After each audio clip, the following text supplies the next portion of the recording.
if I were a rich man.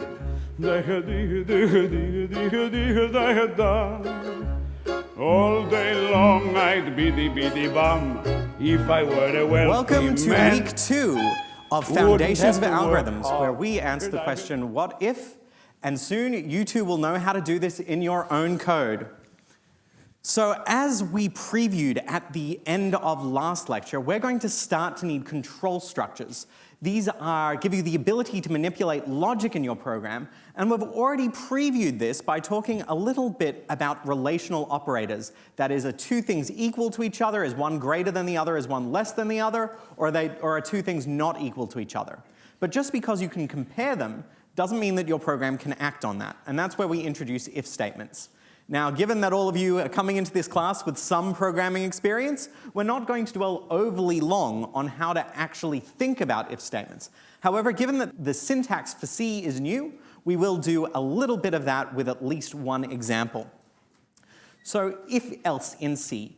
In C, we are now no longer in the model of programming languages where white space is sensitive. So if you mixed everything together all onto one line, as we showed last week, your program would still work. How then does the program know which blocks of code to execute for each condition of an if? If the thing is true, how do we tell our program that it should run this block instead of the next block, which happens if the thing is not true? So in C, we're going to denote blocks, what we call these segments of code, by using these curly parentheses. And we'll see how to do this just in a minute. And again, one difference from Python that many of you might be familiar with is we're not going to use elif anymore. That was kind of strange to begin with. Instead, we'll actually separate that out into two words, else if. So let's give that a bit of a demo with some real code. So today, I'm actually going to move away from using ed, and I'm going to start actually using Visual Studio Code.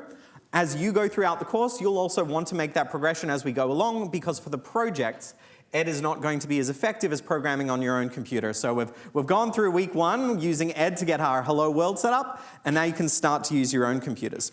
So let me create a new piece of code here, and I'm going to call this code if-else.c.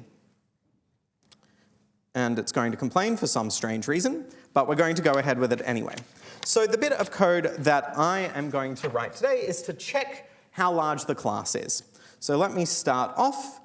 I'm going to include my standard io.h like we did last time, just to get some input and some output. And then I'm going to set up my main function. So for now, I'm going to add some syntax that will be clear to us next week. But this is actually going to enable our program to interface with the command line, with the shell, where you type in what you want the program to do. It's not much use if our program just runs on its own, even if it takes input. We want to be able to control how our program runs and maybe set some options. We'll talk about this more a bit later. Now let me turn off the AI that's trying to complete my program for me, and we'll go ahead. So let's say I want to check how large the class size is and see if it's above the maximum class size allowed in the room. So I'm going to create an integer variable. Let's call this class size. And I'm going to printf enter class size. And now I'm going to do my scanf to allow the user to input how many people have been counted in the class. We know a good technique for doing this from last week. And again, we've got this strange syntax where I actually have to put an ampersand before the integer. So, whoops, class size, there we go. So if class size is above, let's say this room can hold about 300 people, printf.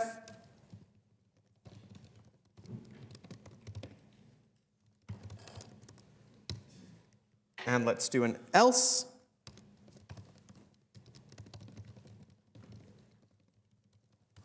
So this is the very first version of our if-else code. So let's compile it. And if my computer's feeling happy today, it will actually do this. There we go. And give it a run. So enter a class size, shout out a number. 2. OK. More students can be accepted. The program ends. What's another thing that I should test my program with to see if it's working? -1. So more students can be accepted. That's a very strange number of class students. We'll handle that -1 in a minute. 300, OK. More students can be accepted. And one last test case that we might want to try? 0.1, okay. And one more? 400. 400, okay. So class is over full, bad teacher. Great. Seems to be working as planned. So let's... So letters would also actually, let's give that a try. Enter class size, A, class is over full, bad teacher. Now the reason for that comes down to some of the conversions that we talked about last week with different types, but we're not going to cover it right now. Something for you to think about and maybe ask a question on Ed or talk about in tutorial. So let's fix up some of the edge cases here just really quickly so we get a bit more of a feel. So let's do else if, and we'll handle the case where someone's given us a negative number, where class size is less than 0.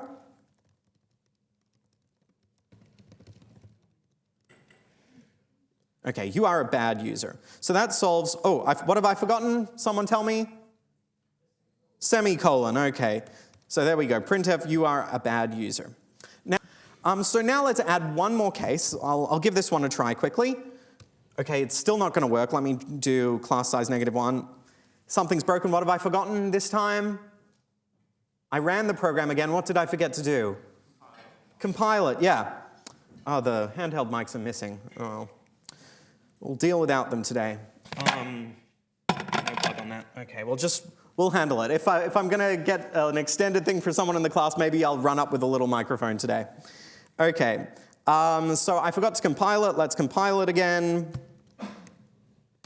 And now if I do -1, okay, you're a bad user.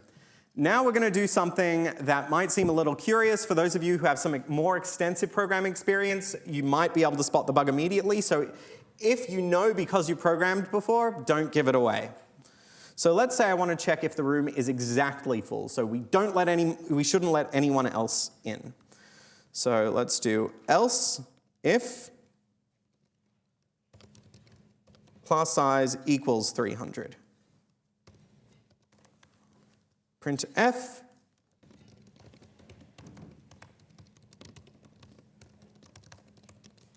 okay, this time I'm going to remember my semicolon, I'll remember to compile it, I'll remember to save, all of the things you have to do every time. Enter class size. Okay, it worked that time, which is a little surprising, but I've still done something wrong.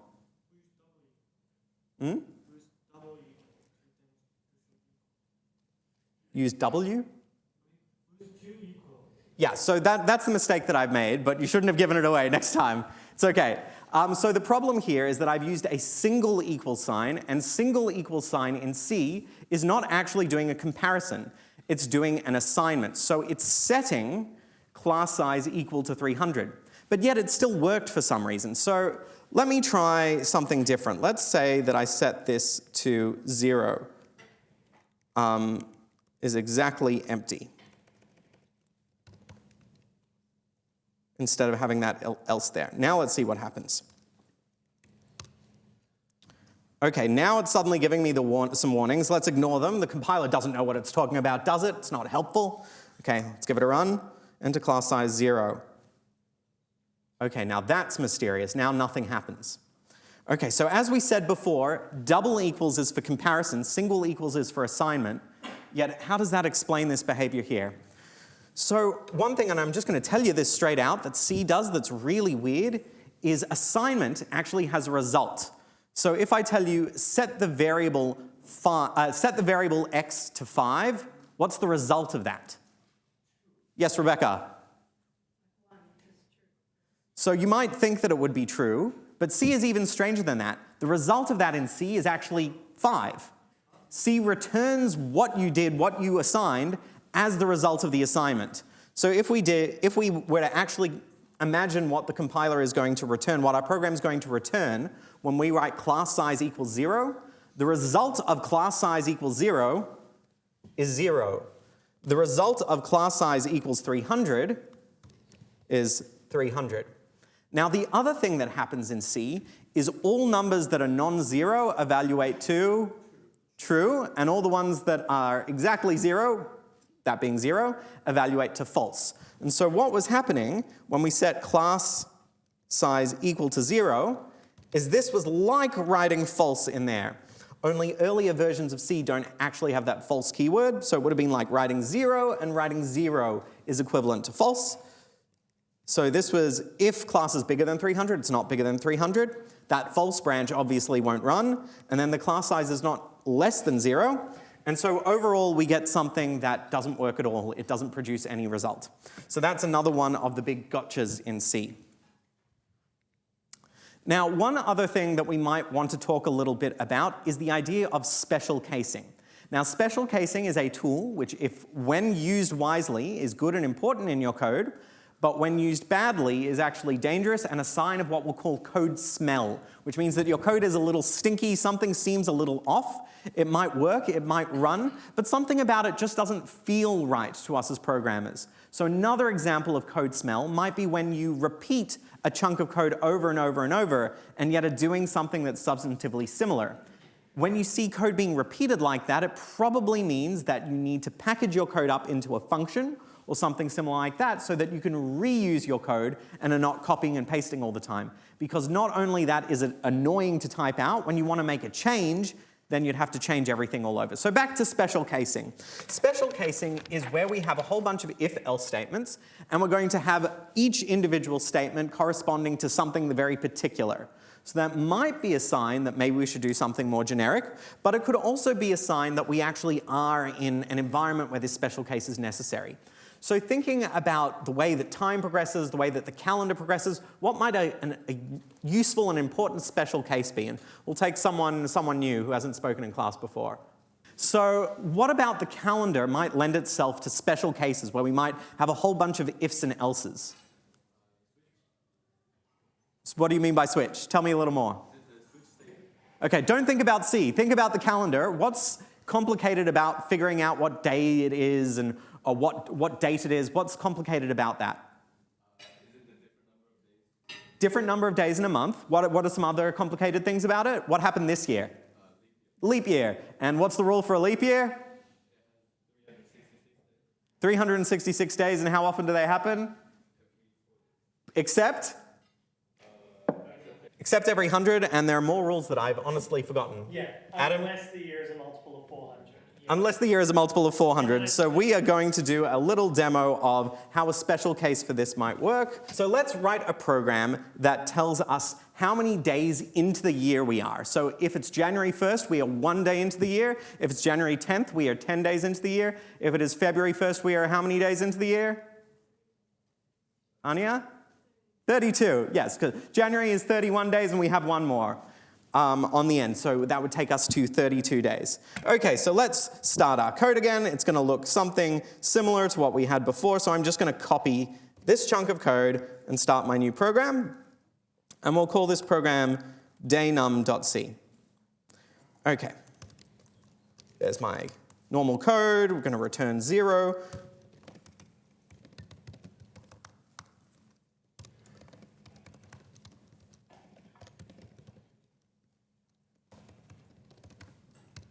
Okay, so printf, enter date in date, month, year format. I'm missing a Y there. Okay, we're all good.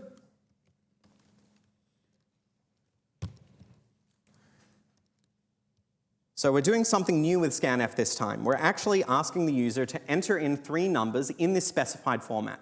So by giving scanf the slashes instead of the spaces, we're going to say enter 3 numbers, but those 3 numbers should be separated by slashes. So now we can put in day, month, year. And one other thing I want to do is I actually want to make sure that scanf succeeded. So with many of the functions that we use, we're actually going to check the outcome of the function. Now, it would be really, really bad for our program if scanf failed. That probably means something's deeply wrong with the computer. So if something has gone wrong there, we're probably going to want to exit immediately. But if I look up the exit function, so I'm going back into my manual page, man3, there we go. If I look at my exit command, I can see that it's actually asking us to include another line if I want to use the exit command, which ends my program immediately. So now I'm going to need this here. Okay, And now what I want to do, I want to check if scanf succeeds or not. So I could do if scanf, but wait, what does scanf return? What's the return value of scanf? Well, some people have some guesses. Yeah, with the, what's your name? My name's Rex. Rex. Is it the number of successful variables? So someone's been reading ahead. Rex knows that the correct return value from scanf, when it's working, is the number of variables that it was successfully able to read. So we here have asked it to read in 3 different variables, and so we want to check, is it equal to 3, or is it not equal to 3? So in this case, the exception is going to be when it's not equal to 3. That's when something's gone wrong. So if it's not equal to 3, then printf, uh-oh, and then we're going to exit. Now, just like our functions can have a value that they return, also our exit function that ends the program can also return something. Now, you might ask, why on earth would we give the exit function a value to return? What's it returning to? The program's ending.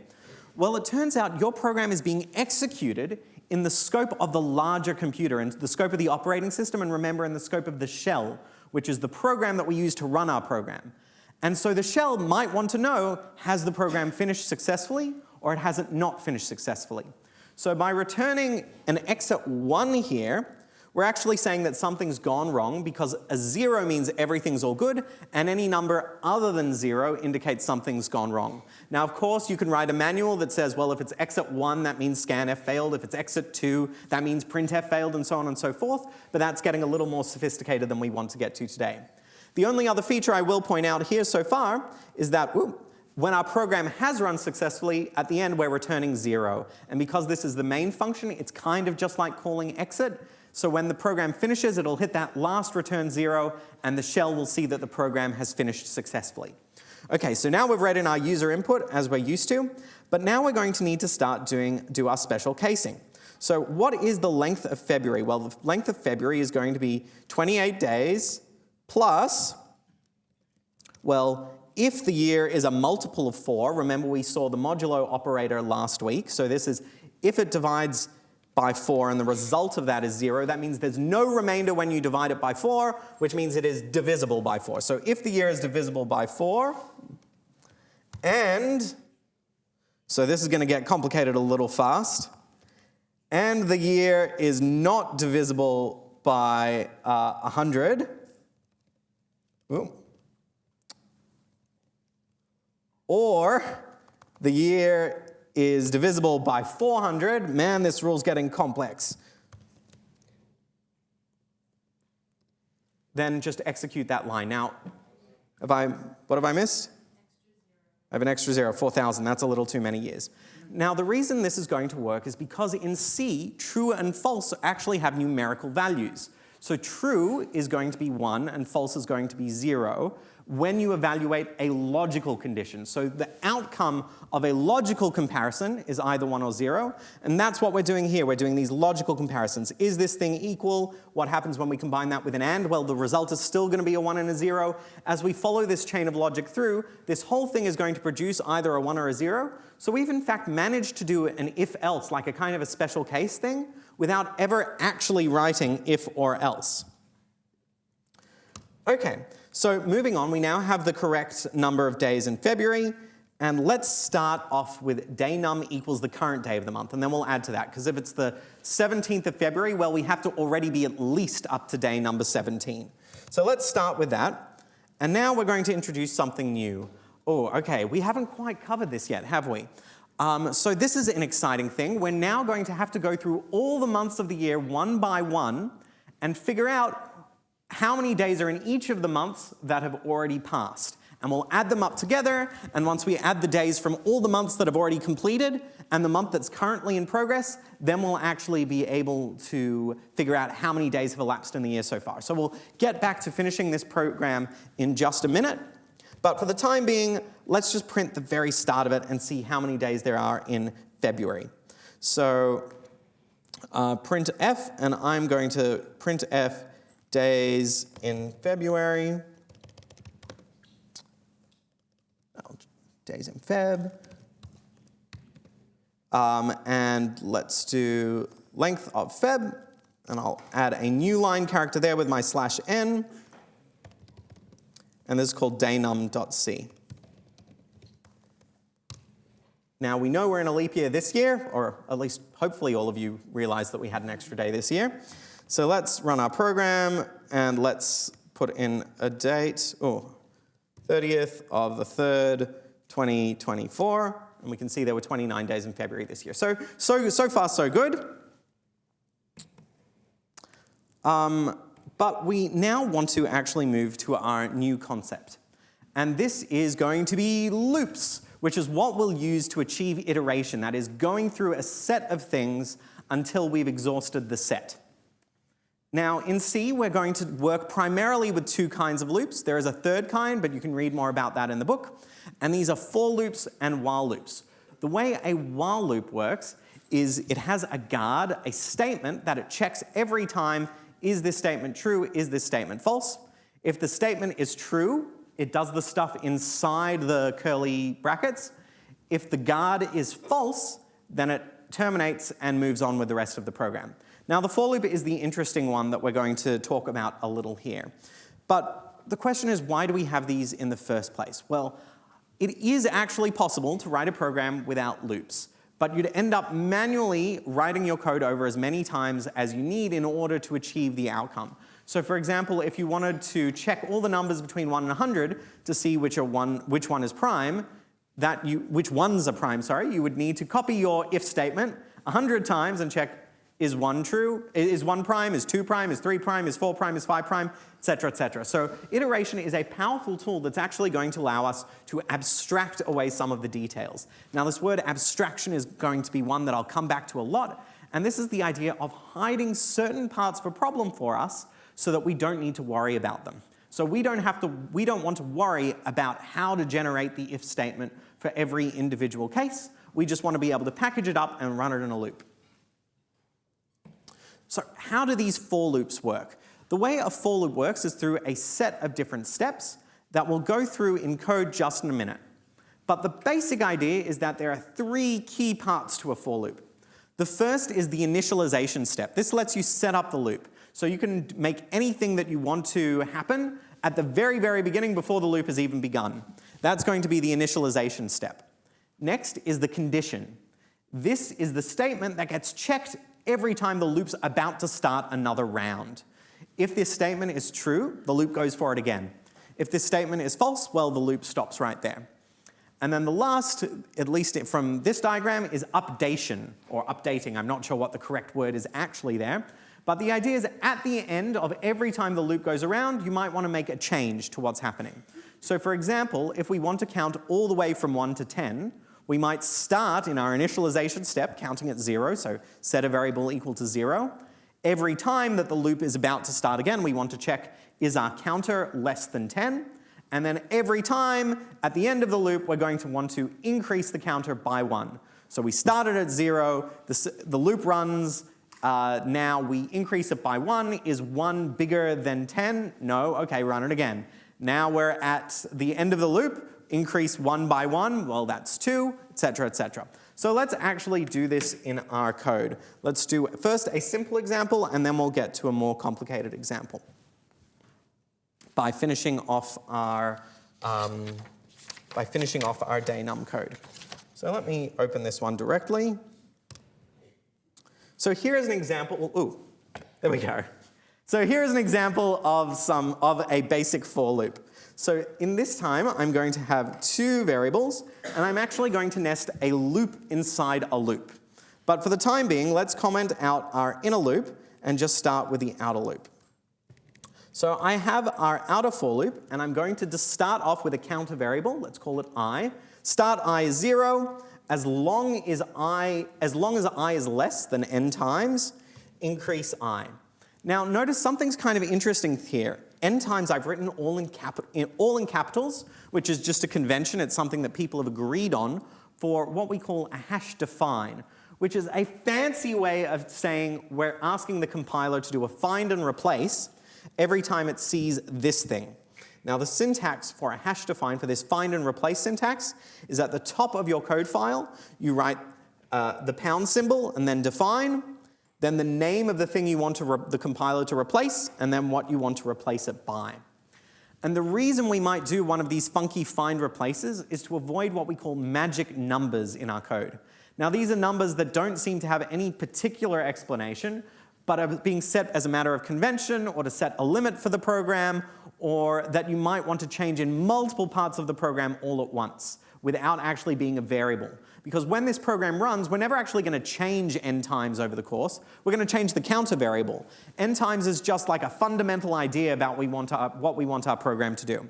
So if I were to change n times to 10, that's never going to get changed throughout the life of the code itself. It's just a find and replace. But it does allow us to make our code a bit cleaner, and as one of the things that we're going to look for in your code style is, have you avoided having numbers without explanation scattered throughout your code? And that's one of the, again, the sign of code smell. Your code might be a bit stinky if you've got numbers without explanation that are scattered there throughout. So let's do a very simple version of this, and let's just print the number I each time this runs. So compile my code.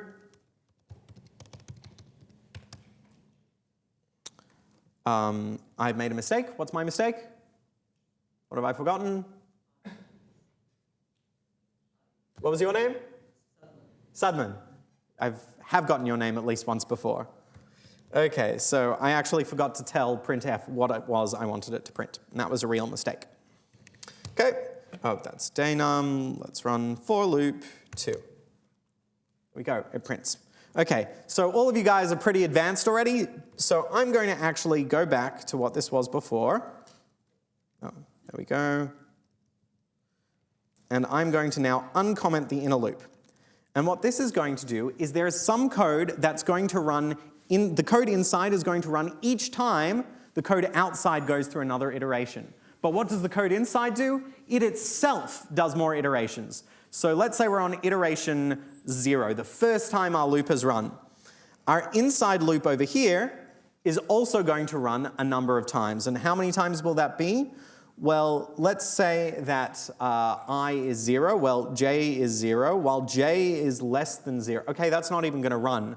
Well, what about when I is 1? Okay, let's say I is 1, j is 0. Let's just put a comment in there to help us keep track of it. I is 1, j is 0, just to help us think through what the program's going to do.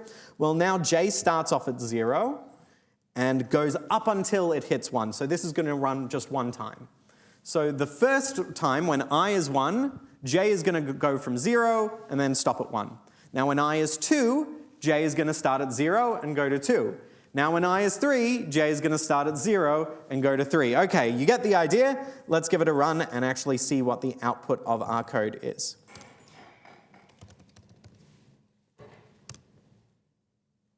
There we go. We have our pairs of variables, and you can see the way our code is running.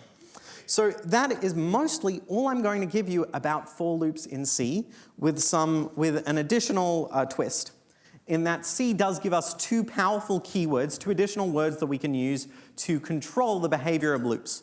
So the first is we can actually skip an iteration of the loop. So in this case, when I is 3, I'm just going to skip over the rest of what's happening in the loop. So this continue keyword means whatever code is happening below, ignore it and jump right to the next bit. So we're going to print 0, 1, 2. Is that going to be right? Then what happens next? 4. So our son says we skip right to 4, and then we're done. So that's continue. And the other fun keyword is break. Break actually ends the entire loop as soon as you touch it. So in this case, we will print 0, 1, and then what happens? Someone else, someone new, in the hat. What's going to happen? What does this loop do?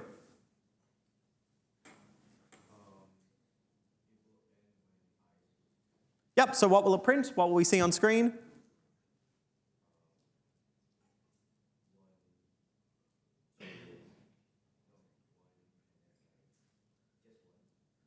So let's take a careful look here. I starts at what number? I starts at 0. So we are going to see a 0, then we'll see 1. Will we see 2? Why not? What happens before it breaks? What happens before that? So will it print I before it breaks? Yeah, so it will actually end up printing the 2. Okay, thank you very much. Okay, so a couple more things that we want to talk about a little bit about loops is we're going to introduce an idea of an invariant. So this is going to help when we start getting to proofs a little later on in the semester. And what we're going to ask for every loop we create, at least when we're thinking about them formally, is what thing is true while the loop is still running. So for example, in the case of our loops so far, we have very simple invariants. Sometimes these are equivalent to the condition that we're checking every time, but there might also be other things that are true. So for example, if our guard says, while I is less than 5, well, trivially, I must be less than 5, that's our invariant. However, there might be other things about the program that also remain true during our loop, and we'll want to keep this idea in the back of our mind for a bit later, identifying all the different things that remain true as long as the loop is still running, and that are false when the loop terminates. Now, invariants should always be true because of the initialization, or when we hit the initialization, that should give us a strong sentiment that the invariant is true. And then every time we run the loop, something needs to change. If nothing changes and the invariant is true forever, we'll get an infinite loop and we'll just be stuck all day. So eventually, when the guard is false, we should have achieved something, our program should have done something useful, and the invariant is now no longer true, and there should be a connection between the invariant no longer being true and our goal having been achieved. Now this is all very abstract, but don't worry, we will get to it a little more concretely when we do some proofs. And you'll see how these 3 ideas together actually allow us to prove that our programs are correct. So now we're ready to finish off our day number program and see how to combine this idea of loops with our idea of control structures. So let's go back to our day num program and finish it. So I'm now going to create our for loop, and I'm going to start, only this time I'm not going to start my month at 0. Why am I not starting my month at 0? Behind Hania, put your hand up. Just put your hand up. Person right behind Hania. Yes, you. What's your name? Corinna. Okay, so why don't I start month at 0? There's no 0 month. Yeah, it doesn't seem to make as much sense to start with a 0th month. So let's start month at 1. And then what month are we going to go up to? Say it a little louder. 12. Okay, that sounds good. And every time what do I want to do with my month counter? Want to increase it. Okay, so month, and I'm going to use my special post-increment syntax in C. Post-increment is this fancy way of saying you put the 2 pluses after the variable name, and then it just increases it by 1. It's the exact same thing as writing that, or the same thing as writing that. Now, we had a few questions. Yes? Shouldn't it be inclusive of 12? We got December. Hmm? We got December. So should be smaller than 13 instead of 12. I'll hold it, but yes, you're right. Wait for my instruction before answering. You're all good. No worries. What was your name? Patrick. Okay. So remember we had this code here, which tells us the number of days in the month that we're currently in. Oh, you missed the beginning of the lecture. So we have a little bit of code here that adds up the number of days that have elapsed for our current month. So obviously we're not going to be in the month after December, so the month after December can't be the current month. So in the worst case, we'll already be in December and therefore have already accounted for those days by this bit of the code over here. There was another question as well. Other questions? Yeah? Is there a difference between ++ and +? Not really. They're deep in the C language. There might be something I don't know about, but as far as I know, there's not anything. Okay, so now we're ready, and let's go back to Corinna. So how many days should I add for the first month? 31. How many days should I add for the second month? Okay, so I should use the length. What about the third month? I don't know, like 31, I think again. Okay. March, I forget. I'm not doing a very good job of this. This is getting annoying fast. So is there a rhyme that anyone knows that can help us out here? Look at your hand. So if This one I actually haven't heard. Do you want to explain to the class? look depends. So starting from the left side, so if it goes up this larger amount, so you got 31 days, and it goes down this 30 days, and of course February is special, and it goes up again is 31, goes down is 30. The best part is we know July and August are both 31 days, and we can see at the end it's up, and we back to the first, it's up again. So that's really cool. Can we have a round of applause for that? That was really awesome. Okay, so what about the rhyme? Does anyone know the rhyme? Rebecca, you've already said something today. Anyone else? No one else knows the rhyme? 30 days? Yeah. What's your name? Max. Okay, how does it go? April, June, November. How does the rest go? All the rest of 31, except for February, which is 29. Okay, except for February, ... So this gives us an idea of maybe how we should structure our special cases for our code. So let's do this. So if month equals 2, so Corinna already gave us this. What was your name back there, sorry, again?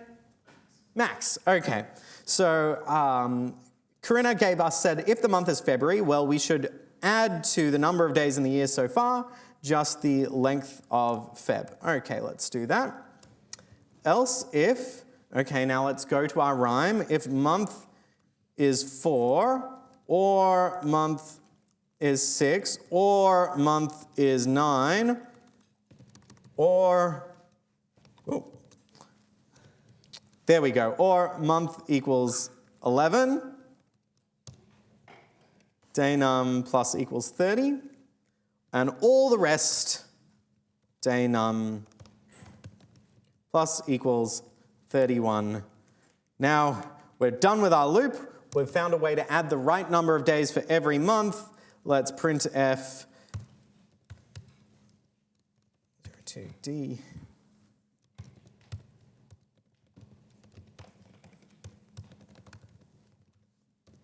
Okay, I think we're good. So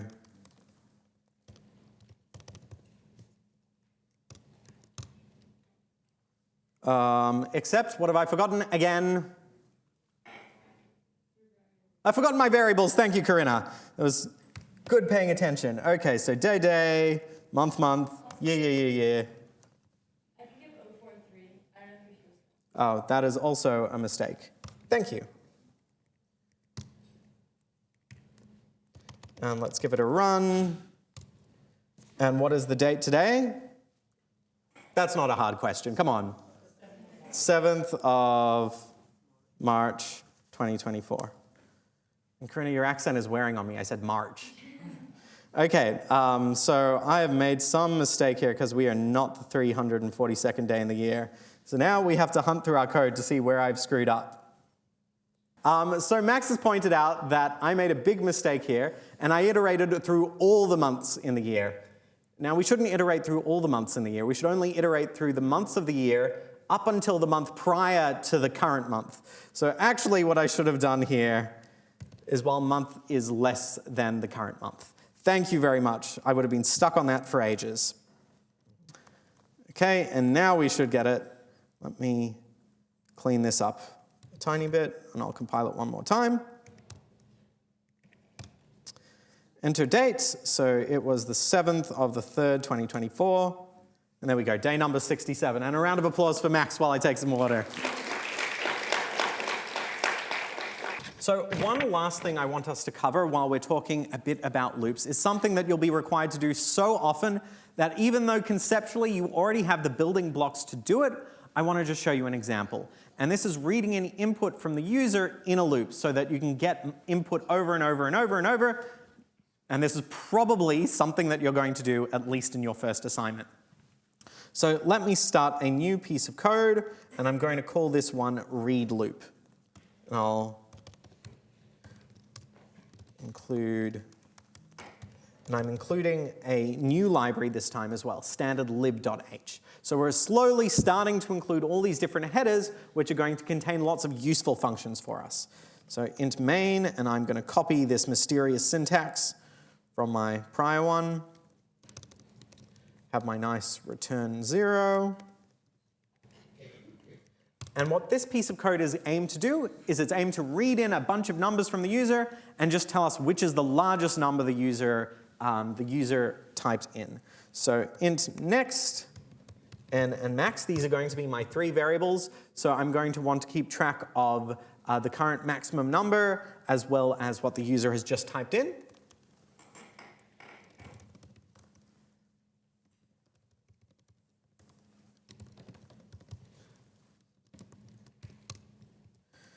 And now I'm going to use my trick before,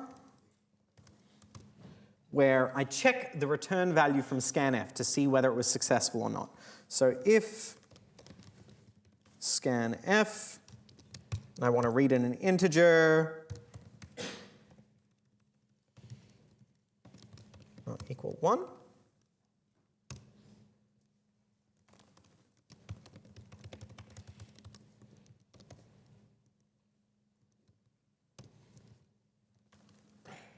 And now I'm going to use a hash define that isn't actually in my own code that I've written.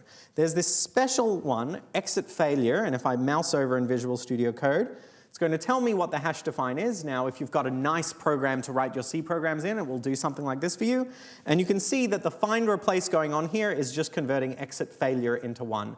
Now, why wouldn't I just write 1? Well, different computers might have a different find and replace that they do to indicate failure. And so this is just a way of being sure that all the different computers treat it the same way, because they were all going to use this find replace technique. So by typing in exit failure, you're kind of guaranteed that the computer will understand what just happened.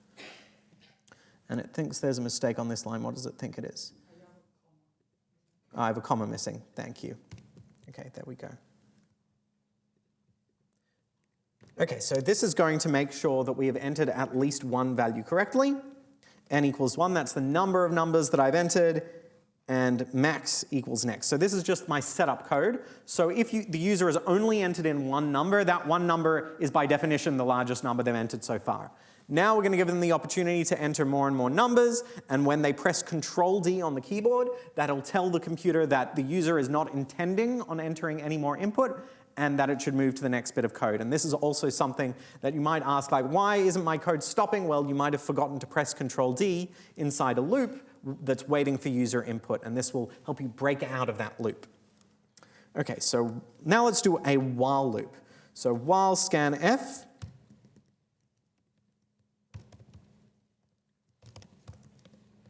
so we're checking how many numbers have been read in. If one number wasn't read in, that means something's gone wrong, or the user has not actually typed in a number.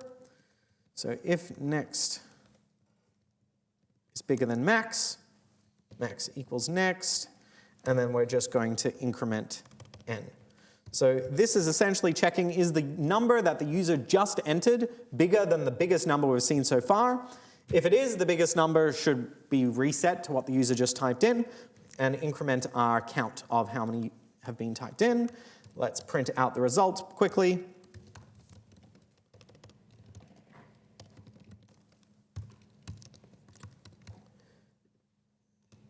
And hopefully I won't. I've done it again. I was going to say, hopefully you guys won't need to point out my errors again, but you guys are faster than I am. So let's compile it.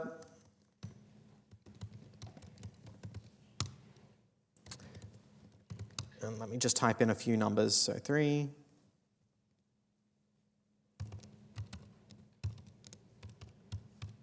Oh. And now I'm going to hit Control-D on my keyboard. 7 values read in. The largest one was 685678. Great. That works. OK, so we've covered quite a lot of syntactical ground today, and you might notice that the lessons on ed that we have online are actually going to move at a bit of a slower pace. This is just to give you practice, because as much as I can speak at you and show you myself programming all day, this is actually a skill that all of you need to learn, and it's only by practicing it and making some of the mistakes that I've made in class yourselves, although you won't have a room full of 300 people to tell you how to fix them. It's only by making those mistakes yourself that you'll actually improve. So our pace on ed might actually be a little bit behind what we do on class sometimes. OK, so moving on to our next topic. Functions. So we can think of functions as, functions as having a basic input. This might comprise of a number of different variables, but in C, we're always going to have one single output from every function. Then we can take that output and actually chain it to other functions.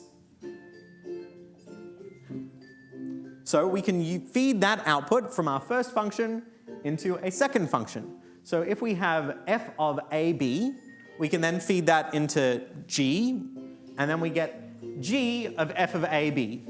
So on and so forth, we can then compose our different functions.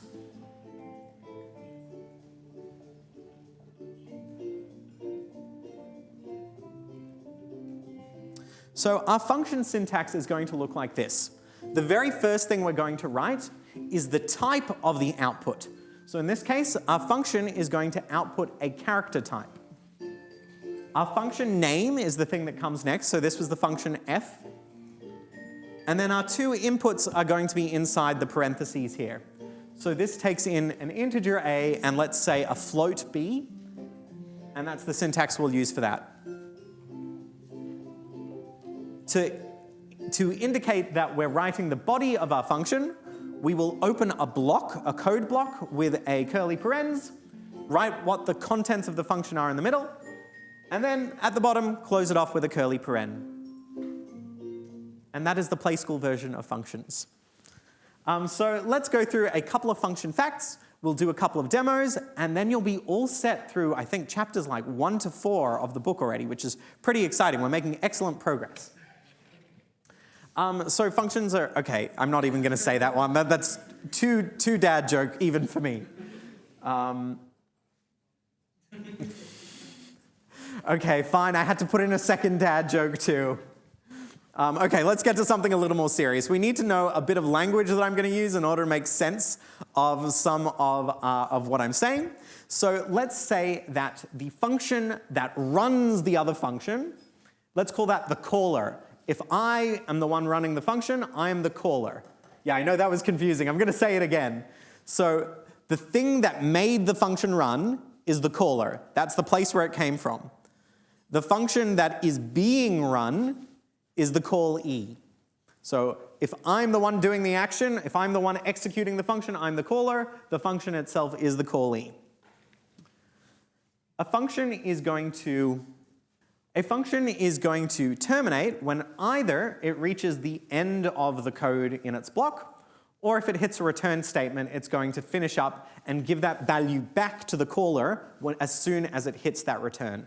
So the return statement is pretty powerful. It allows us to determine what value is going to be sent back up the chain for further composition.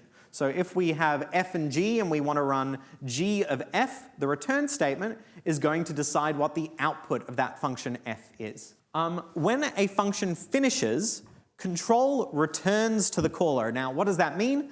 It means that if I am the caller and I've just run a function and the function is finished, the code goes back to running where it left off. So if I am the caller and I have 5 lines and the third line is where I call the function, when the function finishes, we go and continue running on line 4, because line 3 was where I ran the function. The function's finished, it comes back and continues on in the parent or in the caller at line 4. One thing that is pretty sudden that happens is all the variables in the callee, in the function I just ran, are destroyed. So they no longer exist, that's it, you can't access them anymore. So any information that you want to pass on has to be returned to the caller. There are some exceptions to this, as we'll see, but for the meantime, this is going to be true until we get to probably next week, maybe tomorrow, let's see. There is one other exception, and these are called static variables, but we're not going to see those till a little bit later as well. I'm now going to turn to one of my favorite lecture personalities. It's a trap! To give us another one of our C traps, and that's that if you use a function in C, the name of the function has to have appeared before you use it in the code. So if you have a long code file with 300 lines, and on line 100 you use the function sign of x, if sign of x isn't earlier in the file, it's actually not going to work. Now, you might ask, well, this is going to make organizing things really tricky. I'm going to have to know all the functions that I'm going to use before I actually use them, and what happens if I get into a loop? Well, there is an exception, and that's that you can use the function's signature or the function's name in that special syntax that we saw before earlier in the file without actually giving all the details of the function. This is called a function prototype, and we'll see how to use this in just a second. So let's do an example function. So let's write a function to go through and give us all the prime numbers up to a certain limit. Now this is going to be a really interesting use of a whole bunch of different programming techniques that we've now built up over our last week and a half. And after this, we will take a break. So let's do the standard thing again. And I'm going to copy just the first lines of my program. And I'm going to call this primey McPrimeface. So what I want to do is enter a number. There we go. Okay, that looks a bit better. Now I'm just going to check if the number is prime right away.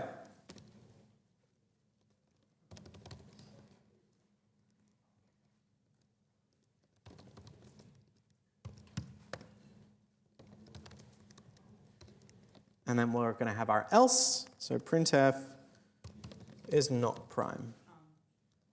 I made another mistake again.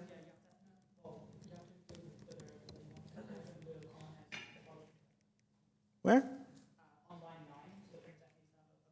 Yeah, I'm working on it. I'm not done yet. Not everything is a mistake. Sometimes I just haven't finished my code. There we go. Okay. Although I have made that mistake twice in the lecture already, so it was perfectly reasonable to assume I was going to make it a third time. Okay, so it looks like my code is done. What's the problem? What's wrong with my code? Not Asan, because you've answered a whole bunch. Ampersand on scanf line 7. Okay, so there's one mistake. Another mistake from someone new. Have you spoken yet today? Don't think so. What was your name? Ike. Is return? I might have written it twice. It doesn't actually matter, but yes, return is written. So apart from all the mistakes that I've made, what is the problem with my code? Yes, in the pink. I haven't defined is prime, so I haven't actually solved my problem at all. What was your name? Sharon? Awesome. Okay, S-H-A-R-A-N? Cool. So I haven't actually done is prime. Okay, so for the time being, bear with me, I'm going to make a stupid version of is prime. And I'm now going to use a new type in C that's actually part of C only as of 2023 in part of the main language, and this is bool. This is a true or a false variable. There were other ways of doing this prior to 2023, but you'd have to include an extra include line at the top. It wasn't part of the default language. But I'm going to try using it here, and we'll see how we go. So bool is prime, so here's my function syntax, and it's going to take in a number. It's already complaining because this version of C, it's defaulting to the 2020 version, so it doesn't know that we're actually in 2024. So I will include, also because this will probably help you, the extra line of code that worked in versions of C from 1999 to 2024. So this is standard bool.h. And if you include this line, then you can use the bool type and you can use true and false in your code, which I think is actually pretty nice, even though I don't think the book does it. So it's still not happy, but there we go. Now it's happy. So we're just going to do return false for the time being. I know this is not how you tell if a number is prime or not, but it'll probably work most of the time. I mean, it will. So let's just try it and compile it and see if it works now. So compile primey McPrimeface, and I'm just going to call this prime. Okay, conflicting types, call to it's not happy. So if you'll remember, Admiral Akbar gave us something to remember, something I haven't actually done. And this is that the isPrime function that I've written is appearing later in my code file than was actually necessary. So I need to include either the function itself or the prototype earlier. So if I put my isPrime up the top there, Now try to compile it. No more errors, and I can run prime. So enter a number, let's try 12. 12 is not prime. Okay, let's try another number. That doesn't seem quite right. Okay, back to the drawing board. So I'm going to move my is prime back before, and this time I'm going to deal with my error in a different way. What I'm going to do is I'm going to copy the function signature, that's this bit over here. I'm just going to put it up at the top of the file, and I will put a semicolon there to say, I'm going to write the definition for the file, the full version, a little later. So let me recompile it. It compiles now, although it's still going to give us the wrong answer. So now we're going to need to do something a little more complicated to actually make our is prime function actually do something reasonable. So this is where we actually write the code to check. And we're going to use a very simple method of testing if something is prime or not. Okay, over there with lots of stickers on your laptop. Yes, you. Okay, you can jointly answer if you like, but we'll go with, what was your name first? Ching? Okay, so how do I know if a number is prime or not?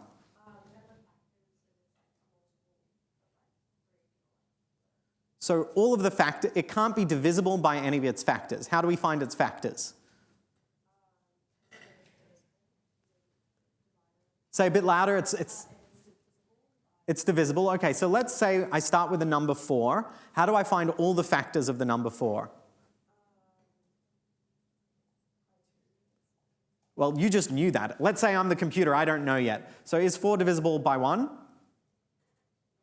How do you check that? On a computer.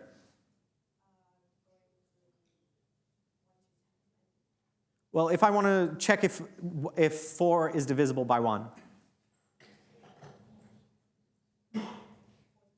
Yeah? How do I know if that's going to return a whole number or not? We've got one of the operators that we know. The modulo operator. Okay, what was your name as well? Pratiksha. Close enough? Okay, I'll get the rest from you later. And it was Ching. Right, so Ching and Pratiksha said what we're going to have to do is we're going to have to use the modulo operator and check if the number is divisible. So that tells us if it's divisible by 1. What about 2? Is it divisible by 2? Yep, and we're going to use what operator? The modulo operator again. Okay, what about 3? It's not divisible by 3. Okay, but this gives us kind of the pattern that we're going to go through. We're going to go through all the numbers up to the number we're looking for and check if it's divisible by that using the modulo operator. So this gives us an idea of how we're going to work. So if n is less than 2, well, we know by the special rules governing primes that we're not going to call 1 a prime in this case, so that's just going to be our exception. If it's less than 2, we'll just say not a prime. Now we're going to have a loop that goes through and checks all the possible divisors.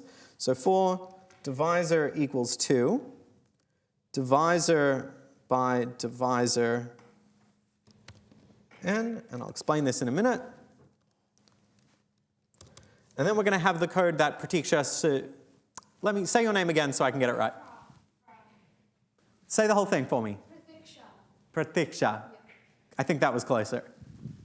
We'll get there. Okay, so she suggested this.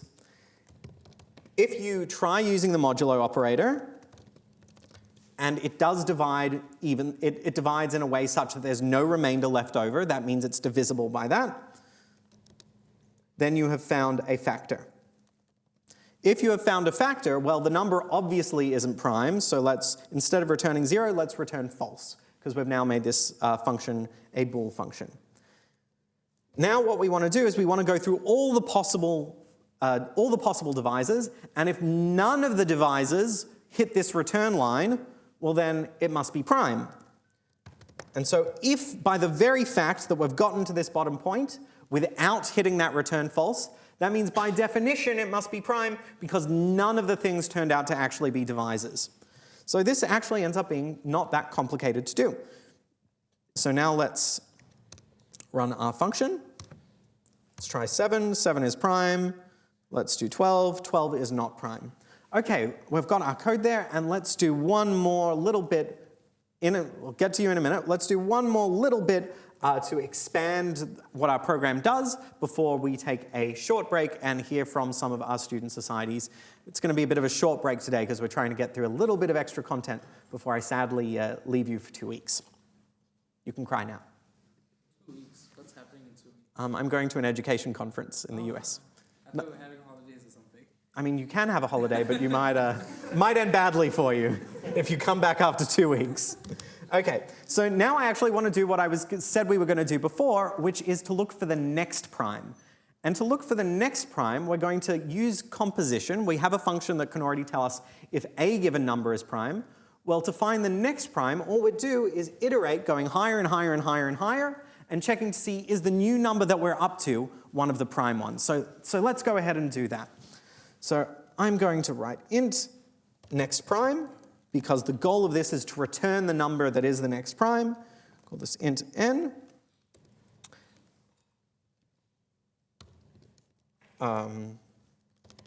N plus equals 1. So the next prime has to at least be 1 larger than the current number I'm looking at. Otherwise, that makes no sense. OK. And then while, I've got a while loop again.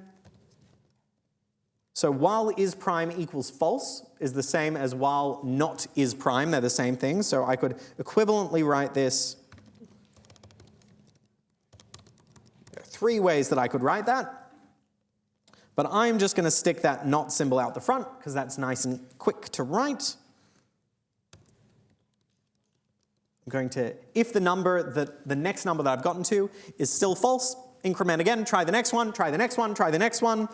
And then at the end, when this loop ends, I know that is prime must have been evaluated to true. So this is like the invariant that we talked about before.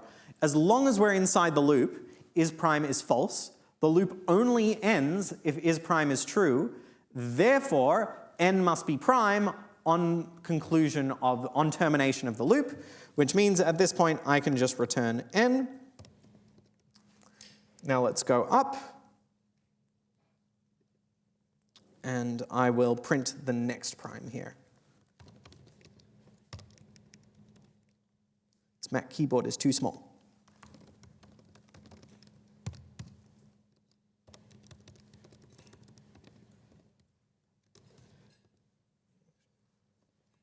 What have I forgotten to do? What have I forgotten to do? Yeah, I haven't defined is prime above, so I'm going to have to do this thing where I copy the function signature, the function prototype up the top, do that. Now let's try typing in prime. 12 is not prime, the next prime is 13. Let's try this with a much larger number.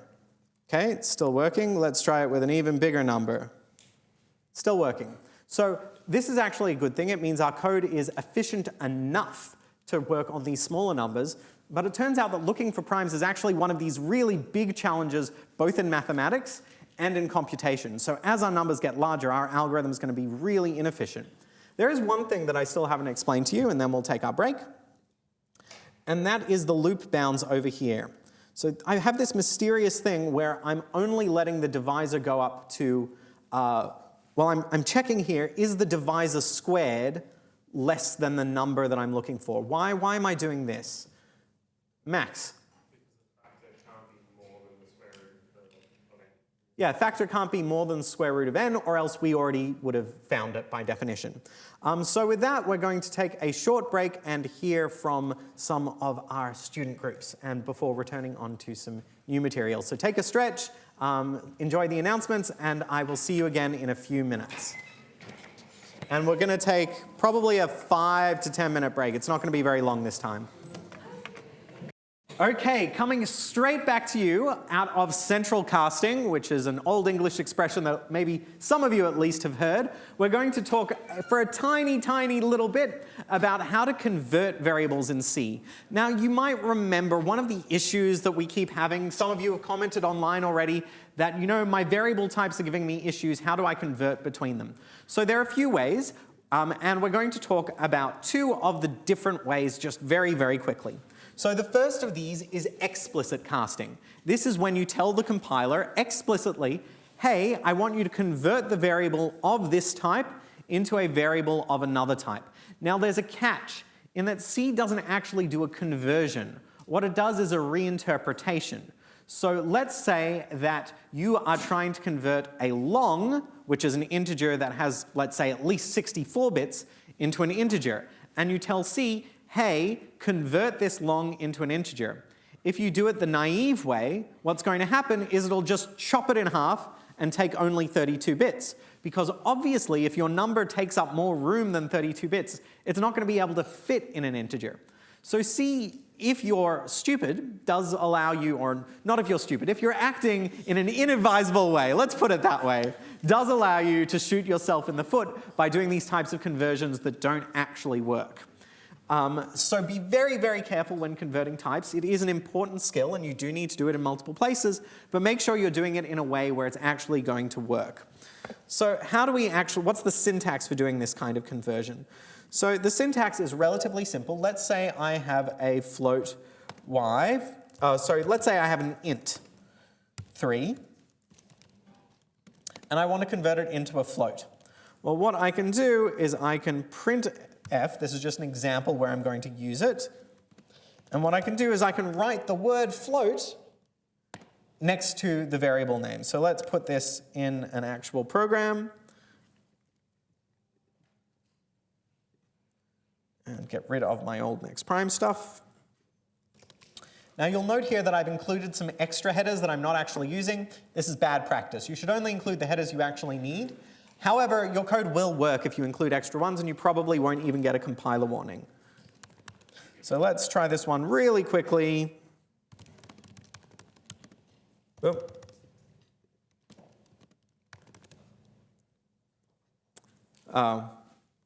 Missing an F.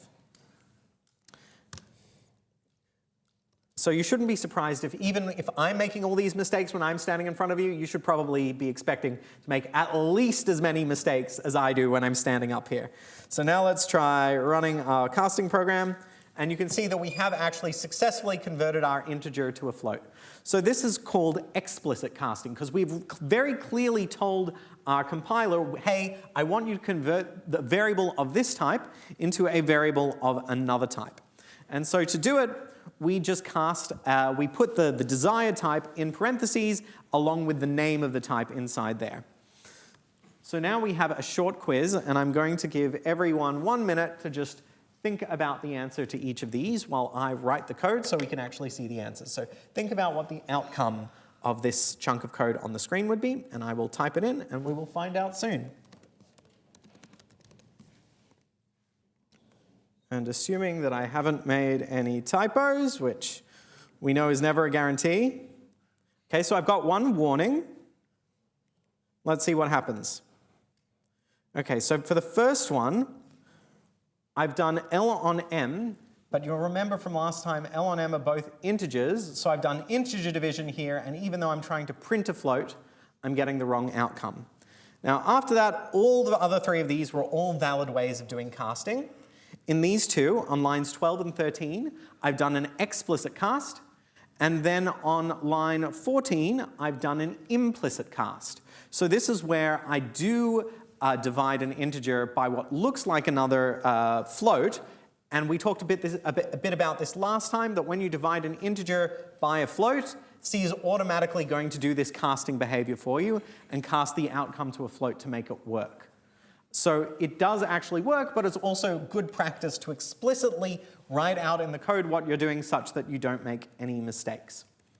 So we've talked quite a lot about functions so far, and one of the big advantages of functions is that they allow for code reuse. So just like we saw we could use isPrime over and over and over in getNextPrime, we're probably going to want to use functions that other people have written before us. If you've used Python before, you remember you could use all these libraries and they made life a lot easier. Well, C has the same notion of libraries as well. So these are sets of C functions that other people have written. How to actually get these working in your C program is a little more complicated than it might have been in some other languages. And the way you make one of these libraries, if you want to make one yourself, is you just write a C program, except you leave off the main function. You then have to give the compiler some extra special options that tell the compiler you want to make a library, but essentially in terms of writing the C code, it's all the same. But the language wouldn't be particularly useful to us most of the time if it didn't come built in with at least a few basic sets of things. And so we have what we call the C standard library. And this is what you'll find if you look up a function in the man pages, you're probably looking up something in the C standard library. So things that we might find in the C standard library are up here: character processing, managing files, managing networks, maths, random numbers, date and time, all these kinds of things. They're everyday tasks, and so they're the kinds of things that you might find in the C standard library. How do you know what's in the C standard library? Google. Unfortunately, in C, if you're using any library other than a very narrow set of built-in ones, you have to link the library to your program. Now, linking is a very complicated topic, but essentially for our purposes, what we're going to have to do is we will just add a flag. We're going to add something to our terminal, add something to our command line to tell the compiler that we want it to link in the library in with the rest of our code. So as an example, to add the math library, you can type in -lm, or in some computers -lmath, where L is just the syntax for this is going to be a library, and then the next thing is the name of the library. So let's do a demo of this. So I'm going to call this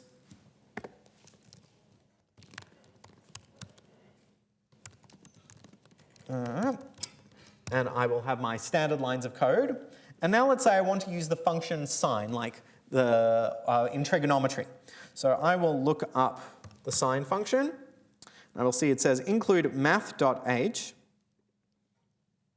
And then I can use a double to do a double version, or I could do a long version to do a long version, or a float to do a float version.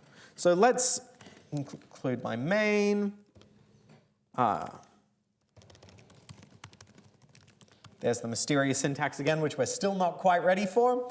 And now let's just do a very, very basic example. And let's make that a float.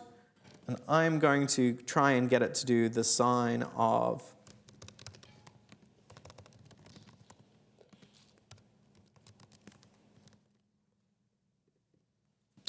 pi. And I will add a /n. Now let's try compile this.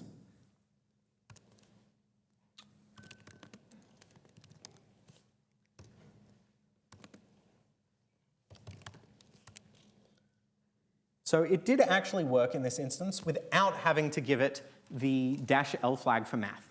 Now, why is this? Well, the math library is considered so fundamental that sometime in between when the textbook was written and when we started teaching this in more recent years, they actually integrated the library directly in, so the compiler is smart enough to recognize it. However, if you're running on an older system, you might actually have to do something like that. Add the math flag in, and then it'll work. Now, we don't get a value that's exactly 0 because my value of pi is not perfectly accurate.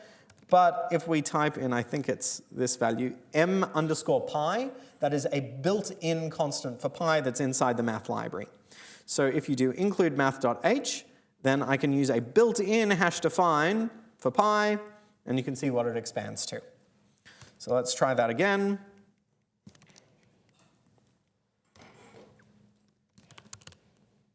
There we go.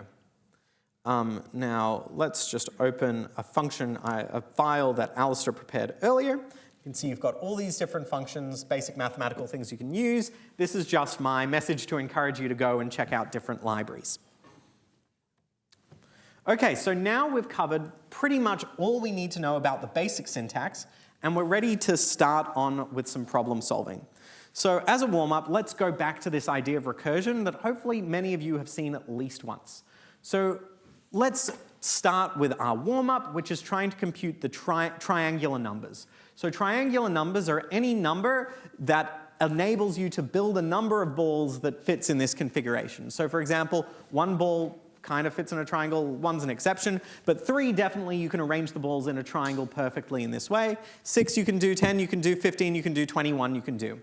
Now the question is, if I want to get the nth triangle number, what is a way of computing that? So I'm going to use that one as a rhetorical question this one time, but let's try and break this down. What is a pattern that's happening with our triangle numbers here?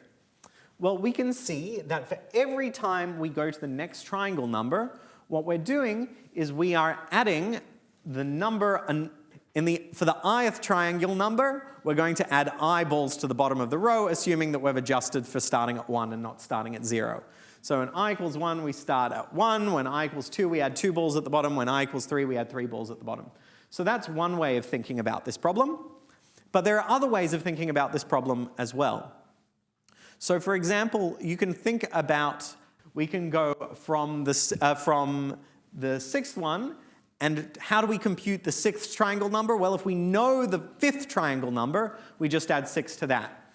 If we know to get the 5th triangle number, we can compute that by knowing the 4th triangle number and adding 5 to that. How do we get the 4th triangle number? Well, to get the 4th triangle number, we get the 3rd triangle number and add 4 to that, etc. and etc. And at this point, the things that I'm saying is starting to recur. Why? Because this is an example of recursion. The basic idea here is that to get the bigger result, we're going to use the result of the slightly smaller problem. So our problem is maybe to get the 5th triangle number, so we'll use the smaller version of the problem, which is to get the 4th triangle number, and just make a slight change to that in order to keep going. So let's actually code this up. And I might actually re-record that segment. We'll see. Okay. So let's do the very start of our program again. We're getting very bored of this by now.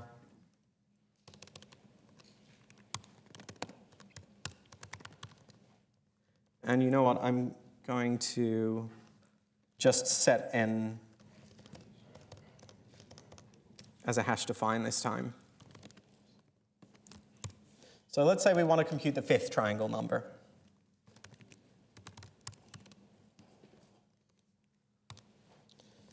So we're going to do this in 2 ways. First, we'll do it the iterative way, which we talked about the first time. So starting at 1, add 1 ball, then add 2 balls, then add 3 balls, then add 4 balls. So that way, we should be able to do pretty simply based on what we've learned so far. So let's write that function, triangle iterative. So int sum and I, let's start the sum at 0, and then we're just going to go in a loop from I up until the triangle number that we want, and each time we'll add I balls to the count, and then at the end we'll just return the number of balls that we have. So 4 equals 1, I is less than n, I plus plus. Oop. So that's it. All we're doing is we're going in a loop, each time adding I to our running total. So that'll work. So printf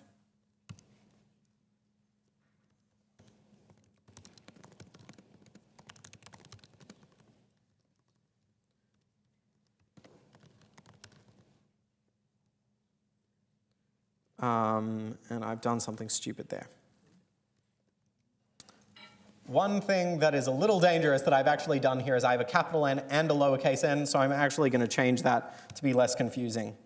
Now, C does let you do stupid things like use the same variable name, although it turns out that it's actually not going to be so stupid as we might see either at the end of today's lecture or in tomorrow. You probably are going to reuse variable names like I and J in lots of places, so it does make sense in a way that C is going to allow us to use a different version of a capital and a lowercase. And let's compile that.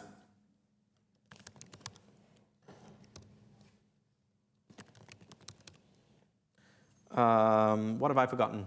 I've forgotten something. It was James? Yep, so again, I've forgotten to put the function above here. So let's do that. There we go. We've got we have the fourth triangle number because I didn't offset it by 1. So if we wanted to, I think that's right. So now let's write the recursive version.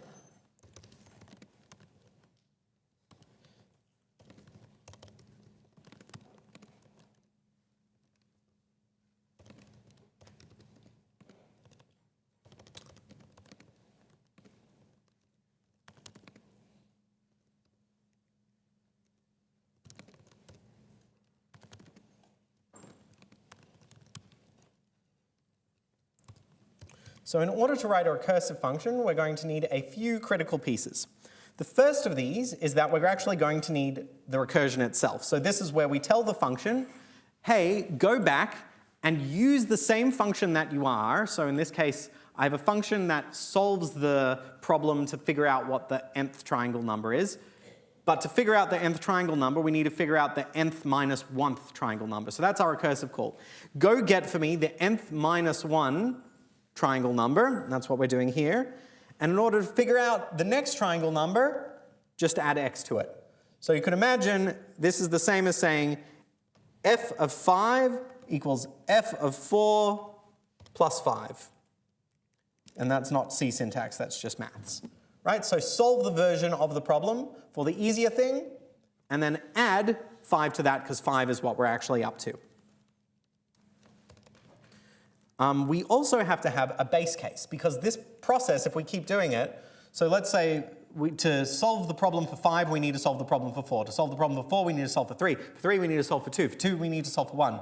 For 1, we need to solve for 0. For 0, we need to solve for -1. For -1, we need to solve for -2. Okay, you get the problem.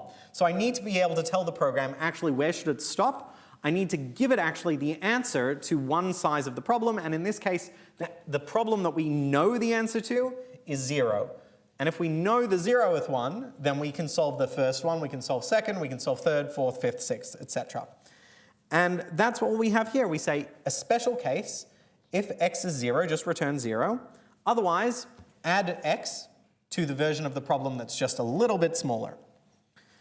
So let me change that to recursive. And I've again forgotten to put the function prototype at the top, so let me do that.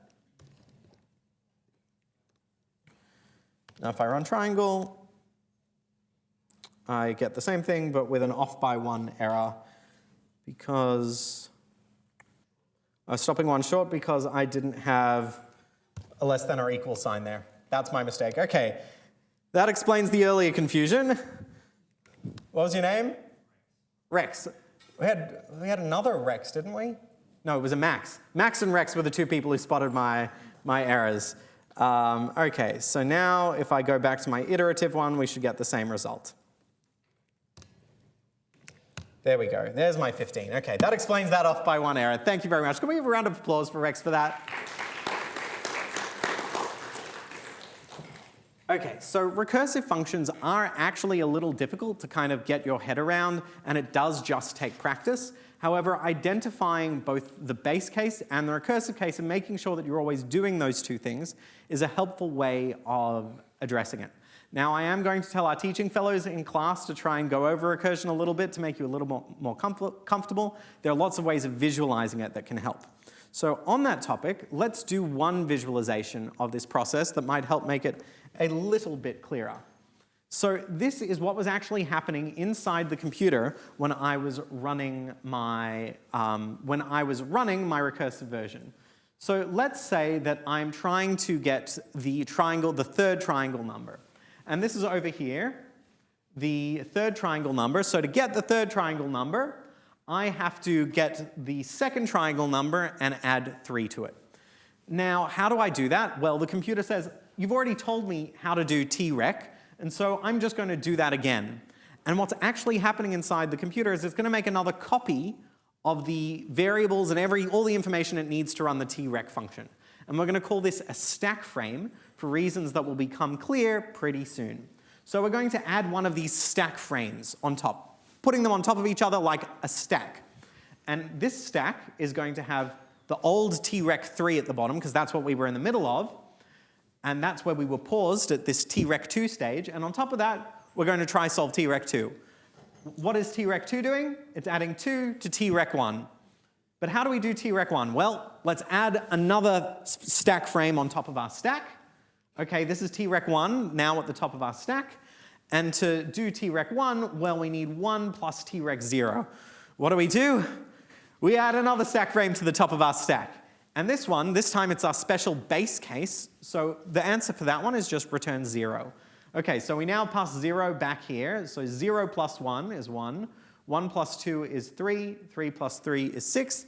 And now we've solved this by popping the very top off the stack, and we've got the answer. Now we can pop the second one off the stack. Now we can pop the third one off the stack, and then we've finally got our answer at the bottom. Okay, and that clears us up on the basics of what recursion is. But I think we're still ready for one more challenge. 'Tis said that in the great temple at Benares, beneath the dome which marks the center of the world, fixed into a slab of brass, there are 3 diamond needles, each a cubit high, and as thick as the body of a bee. On one of these needles, at the beginning of the ages, God placed 64 discs of pure gold, the largest resting on the brass slab, and the others decreasing in size to the top. That is the Tower of Brahma. Night and day, the priests take turns transferring the discs from needle to needle, without deviating from the fixed and immutable laws imposed by Brahma.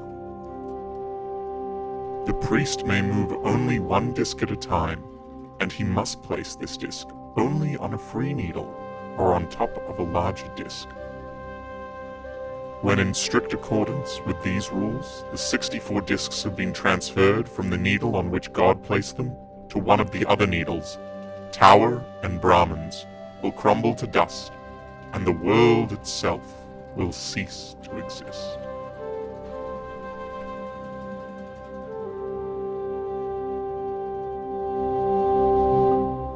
So that gives us a puzzle for the rest of today's lecture and probably for a little bit of tomorrow, which is the world going to end? If these monks are moving the discs from crystal pole to crystal pole, are we likely to see the end of the world soon? Now you have to give me, this is of course the Towers of Brahma, also known as the Towers of Hanoi. It is as well as a myth from the 1900s, it is also a fun toy.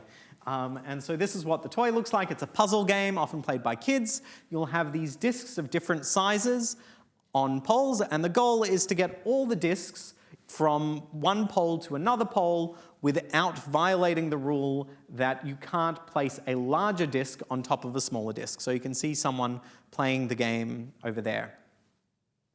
So the question is, how do we actually solve this in practice?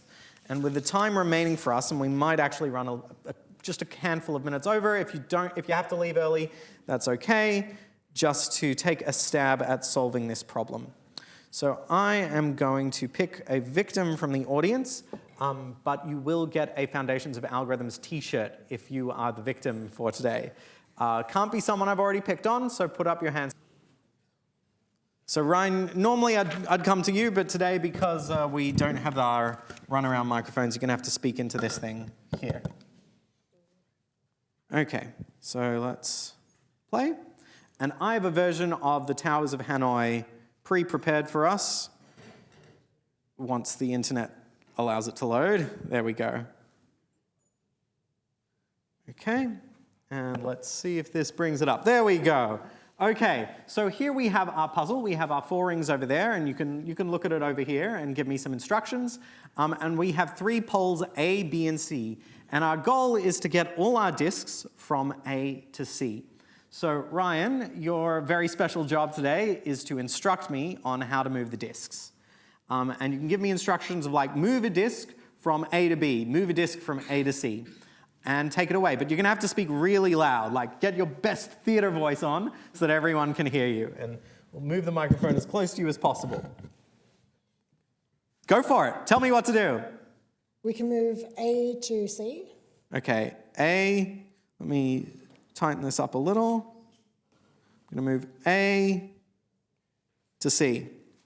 And then A to B. A to B. And then C to B. C to B. A to C. A to C. B to A. B to A. B to C. Okay. A to C. Well, we could have actually done A to B, but then now C to B. Okay, C to B, okay. But we're trying to make another stack, yeah? Yeah, we're trying to make another stack. Does it have to be in a different place? It can't be back on the original place. Okay. Sorry, we'll go back. B to C again. Okay, B to C. Okay, let's reverse that. And A to B. A to B. Yeah, now C to B, C to B. C to A, B to C. Sorry. Uh-oh. Okay, should we go back a couple steps? Yeah, probably. Okay, let's go back a couple steps. I'm gonna... We can move the poles now? No moving the poles allowed. That is... Okay, there you go. You asked. Yeah. So we swap A and B, the letters. Swap A and B. Well, probably against the rules. Okay, let's keep this going. All right.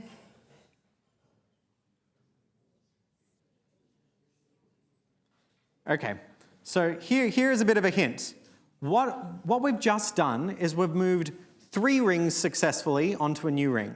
Somehow we did that, right? You managed to move all those 3 successfully in order of height onto a new pole, and then you moved that big one over. So you know how to move 3 rings, right? You just did it before. So what we have to do now is we have to move 3 rings again. So give me the instructions for moving 3 rings, just like you did before. C to A, Okay, C to A, C to B, C to B, A to B, A to B, C to A, C to A. I think you got the hang of it now. B to C, B to C.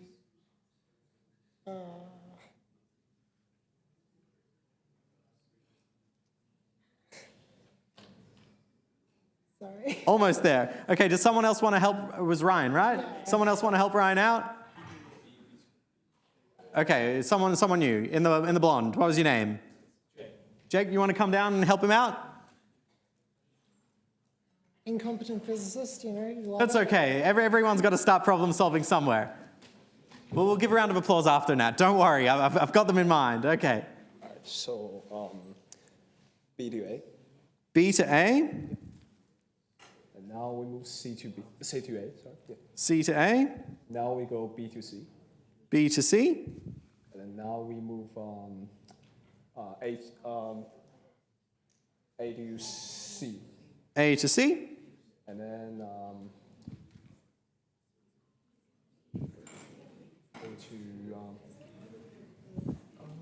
A to B, A to B.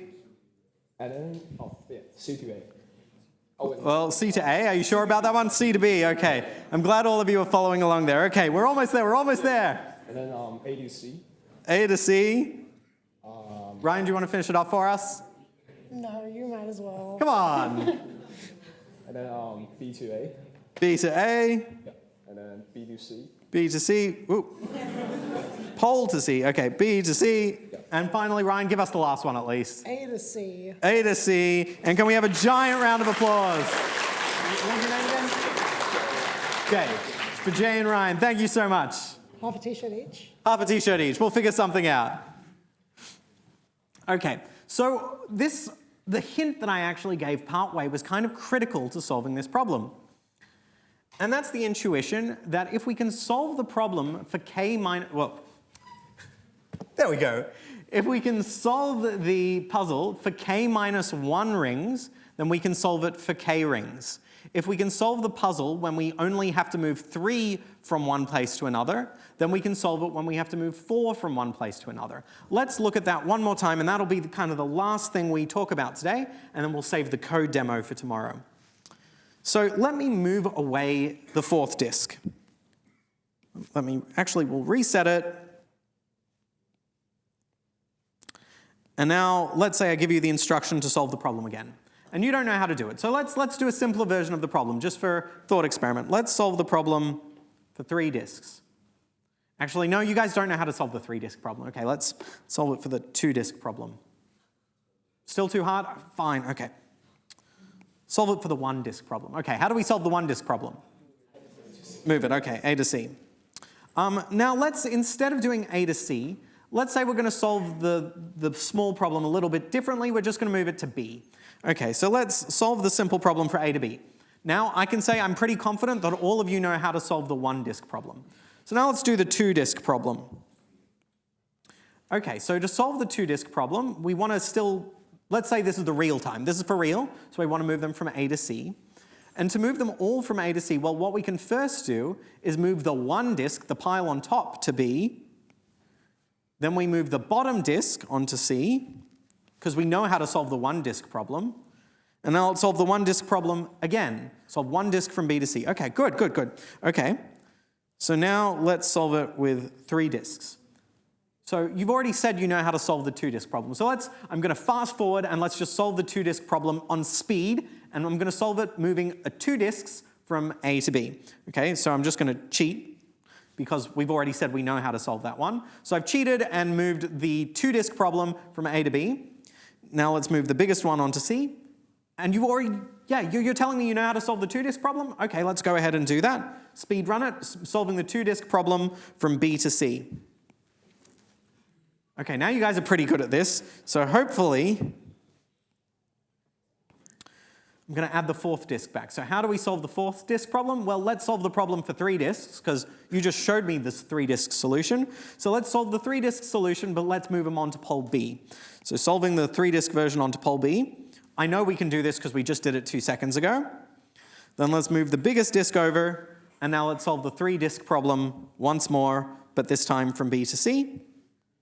And now we know how to solve the puzzle. And yes, this is right. Toby has told us this is just recursion. To solve the harder version of the problem, what we do is we figure out how to solve the easier version of the problem. And if that's still too hard, we solve an even easier problem until we get all the way down to, in this case, our one disk problem, which has an obvious solution. Thank you very much. I will see you all tomorrow.